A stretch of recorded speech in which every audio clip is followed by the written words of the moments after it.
Bonjour Clément, Bonjour Cécile. t'es prêt pour la question du jour? Je suis prêt, dis-moi tout.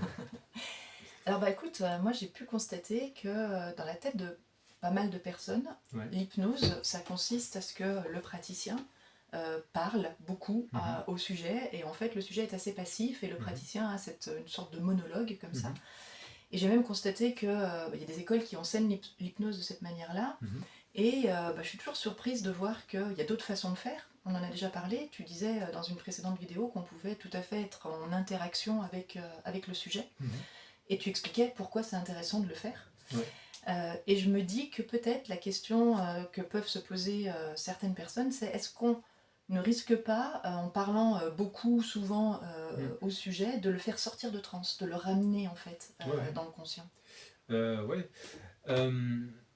Déjà, je pense que ce côté monologue, cette voix très douce, ce rythme très lent, en fait, je pense qu'il raconte déjà une certaine incompréhension de ce qu'est l'état d'hypnose.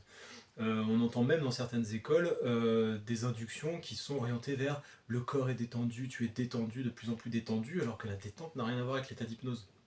Des fois, c'est une conséquence et ça peut être souhaitable, des fois, ça ne sert à rien. Et du coup, si on redéfinit ce qu'est l'état d'hypnose, on comprend aisément que discuter avec la personne, la faire parler, la faire bouger, la faire se lever, la faire avoir une activité motrice, verbale, etc., n'abîme en rien l'état d'hypnose. L'état d'hypnose, c'est un état d'absorption, c'est un état de concentration. C'est un état de concentration qui peut être dynamique, comme qui peut être très mou, très relâché. On parle de transe cataleptique. Donc ça, il y a une espèce de tension dans le corps et qui permet une bonne réponse à la suggestion. Pour le coup, c'est pas du tout de la détente. C'est pas du tout de la détente, hein. La personne est plutôt dans une espèce de petite tension comme ça, qui reste très confortable. Elle peut être très détendue par ailleurs à l'intérieur. En revanche, cet état-là, il permet, plus ou moins facilement en fonction des personnes, des réponses verbales.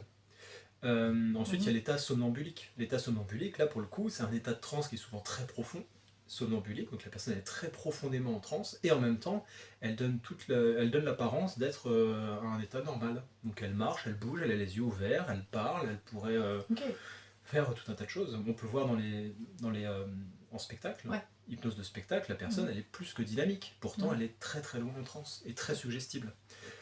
Donc voilà, en fait, si on redéfinit, si on décale un petit peu notre compréhension de l'hypnose et qu'on la sort de cette image complètement biaisée qu'est la détente, alors à ce moment-là, on peut tout à fait obtenir plein de résultats. Et en même temps, excuse-moi, moi, il me semble avoir vécu un petit peu ça, c'est-à-dire un moment où je m'absorbe dans mon expérience d'hypnose, je pars, et quand la personne en face me pose une question, ça me ramène quand même un petit peu. Oui. J'ai vécu ça. Ouais, c'est important que tu soulignes ça, parce qu'après, ça dépend aussi de la question qu'on te pose.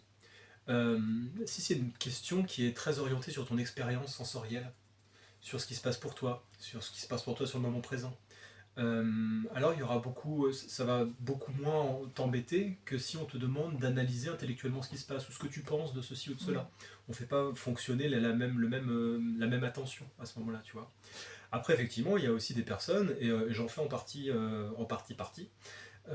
qui, quand elles sont en état d'hypnose, sont beaucoup dans leur tête. Moi, je suis assez autonome en état d'hypnose. Je suis dans ma tête, il se passe plein de trucs. J'apprécie qu'on m'accompagne, mais ensuite, j'aime avoir cette liberté.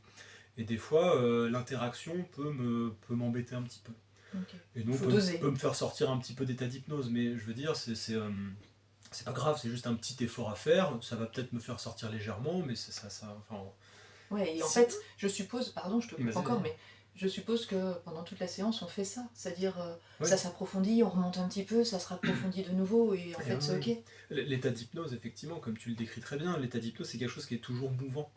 On est en état d'hypnose, et c'est pas quelque chose de linéaire et de constant. On en sort, on rentre un peu plus, etc. Effectivement, faire parler quelqu'un en état d'hypnose peut, dans certains cas, par rapport à certaines personnes, abîmer un petit peu l'état d'hypnose, mais c'est tout à fait acceptable, surtout si le praticien ou la praticienne a besoin d'infos, quoi. Voilà. Ok, donc en résumé, on peut parler, on peut tout à fait converser pendant la séance d'hypnose. Même se lever, marcher, ouvrir les yeux, faire plein de choses comme ça. Bon, merci, ça me rassure. Tant mieux.